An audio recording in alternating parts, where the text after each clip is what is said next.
Basically, the stroke is a irreversible type of neuronal injury. It is a irreversible type of neuronal injury, and it happens after 5 minutes of hypoxia. ठीक है, अगर brain को 5 minutes तक अगर तुम्हारे brain को blood supply नहीं मिलेगा तो there will be irreversible type of neuronal injury that will start. ठीक है, ज्यादा वल्नरेबल एरियाज कौन से होते हैं? These are your hippocampus, then your hippocampus का CA1 region specially that is more vulnerable. Then neocortex is the vulnerable area. Then we have the neocortex के अलावा what are the vulnerable area? There is cerebellum में जो Purkinje cells है, these are very very vulnerable. Watershed areas जो है, these are vulnerable. तो these are the vulnerable areas for your ischaemic brain disease और your stroke. ठीक है, now stroke की इमेजिंग हम कैसे करते हैं? हम यूजुअली एनसीसीटी को यूज करते हैं to do the imaging of stroke. NCCT इसलिए करते हैं ताकि हम एक्सक्लूड कर पाए कि हिमरेज तो नहीं है. Before starting TPA to the patient, so we will perform NCCT to rule out haemorrhage. Now CT जो है यूजुअली तुम्हारा हिमोरेजिक चेंजेस या फिर इस्केमिक चेंजेस डिटेक्ट करता है 6 to 24 आवर्स में. ठीक है, after 6 hours of stroke it will detect your ischaemic changes. तो इससे बेटर इन्वेस्टिगेशन है कि तुम डिफ्यूजन वेटेड MRI करा लो. Diffusion weighted MRI can detect ischaemia within 3 to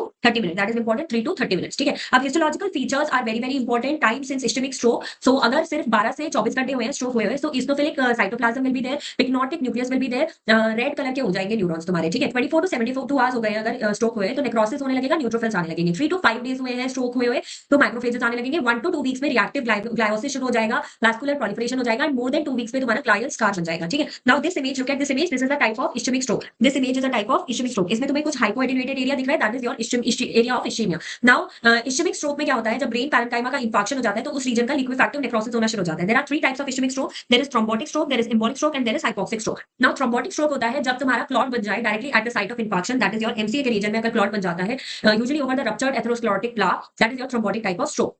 okay, then is your embolic stroke. Embolic stroke होता है एम्बोलिस की वजह से. जो एम्बोलिस होगा वो कहीं और से आएगा, किसी और रीजन से आएगा बॉडी के, and it can affect the multiple vascular territories. ठीक है, एम्बोलिस यूजुअली फॉर्म होते हैं एट्रियल फिब्रिलेशन में, कैरोटिड आर्टरी स्टेनोसिस में, DVT with patent foramen ovale में, पैराटॉक्सिकल एम्बोलाई बन जाते हैं इन्फेक्टिव एंडोकार्डाइटिस में. हाइपोक्सिक टाइप ऑफ स्ट्रोक होता है सिस्टमिक हाइपोपरफ्यूजन और हाइपोक्सीमिया के केसेस में, commonly during cardiovascular surgeries, and it tend to affect your watershed areas. Hypoxic stroke जो है वो यूजुअली तुम्हारा वाटरशेड एरियाज को अफेक्ट करता है. I hope you remember the watershed areas. If you don't remember, please watch the live session. ठीक है, अब ट्रीटमेंट के बारे में बात करें इस्केमिक स्ट्रोक की, तो ट्रीटमेंट हम कैसे करते हैं? हम टीपीए देते हैं. अगर स्ट्रोक हुए हुए तुम्हारे 3 घंटे से कम का टाइम हुआ है या फिर 4.5 आवर्स से कम का टाइम हुआ है, within 3 to 4.5 hour of onset, and haemorrhage का रिस्क अगर नहीं है तो यू विल गिव टीपीए. ठीक है, इसके अलावा तुम थ्रोम्बेक्टमी कर सकते हो. ठीक है, you can do thrombectomy if large artery occlusion is there. Now reduce the risk of stroke by giving aspirin and clopidogrel.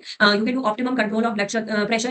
You can monitor blood sugar levels, lipids, smoking cessation, and treat the conditions that increase the risk, that is your atrial fibrillation and carotid artery stenosis. Now there is one condition that is your transient ischemic attack. What do you mean by transient ischemic attack? So in case of transient ischemic attack, what happens? There is reversible episode of focal neurological deficit without any acute infarction. ठीक है, there is focal neurological deficit but infarction is not there. ठीक है, infarction is not there. Now this transient ischemic attack usually resolves within 15 minutes, and what happens in transient ischemic attack?